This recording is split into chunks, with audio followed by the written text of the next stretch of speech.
Hi guys, welcome to my vlog. I'm Mariana D. De Los Reyes, and today we're gonna do a Saturday edition. Let's go! Life as a Sabbath keeper. Let's go!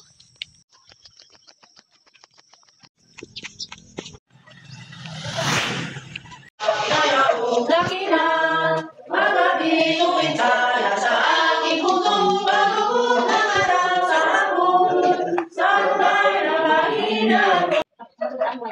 Ada, aling isang yaman, ang krus niyang kamahal-mahalan. Sa wakas, ito'y mapalitan ng isang putong na manginang. O ako'y sa yaong inaalimuran.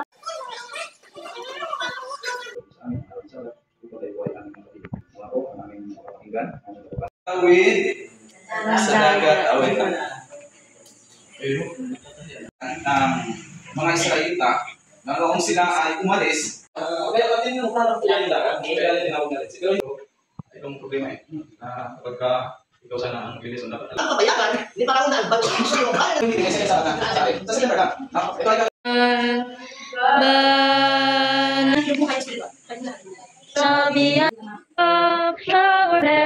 Showers of blessing we need. Mercy from shoulders our Ay, hindi ka.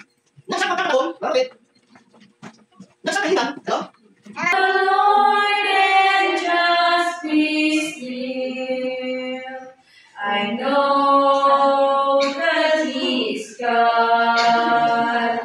In the Lord's time, the blessing becomes mine. In the Lord's time, what I seek I shall find. If I never quit knocking or talking to Him, I know He'll answer. He'll always answers. He hears me and the answer comes in His time.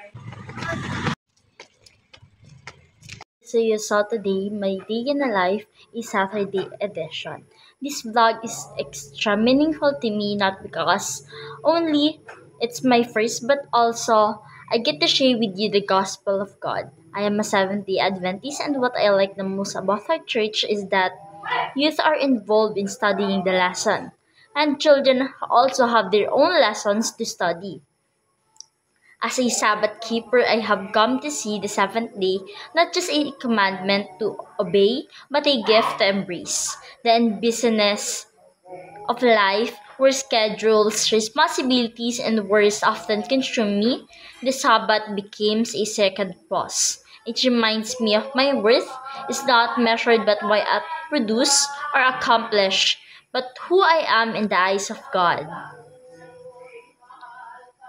When the sun sets and Sabbath begins, I feel a shift within me. The burdens of the week are set aside, and my heart is drawn to rest, worship, and fellowship. I realize that this day is not about restrictions but about freedom. The freedom to step away from worldly distractions and focus on what is truly matters. My relationship with my creator, family, and my spiritual growth. The Sabbath teaches me trust. By ceasing from my labor, I declare that God is the true provider. It is an act of faith to rest while the world continues its endless striving. In these sacred hours, I find peace, renewal, and a deeper sense of purpose. Most of all, the Sabbath points me forward. It is a taste of eternity, a reminder of the rest in God's kingdom. Each week as I keep the Sabbath, I only not look back to the creation, but also look forward to the redemption and everlasting rest that awaits. Keeping the Sabbath shapes who I am. It disciplines my time, centers my priorities, and fills my joy. It is a weekly invitation to step into God's presence and remember that I am His and He is mine. So, That is my Saturday vlog, and thank you so much for watching. I hope you enjoy and learn something about from me. Thank you.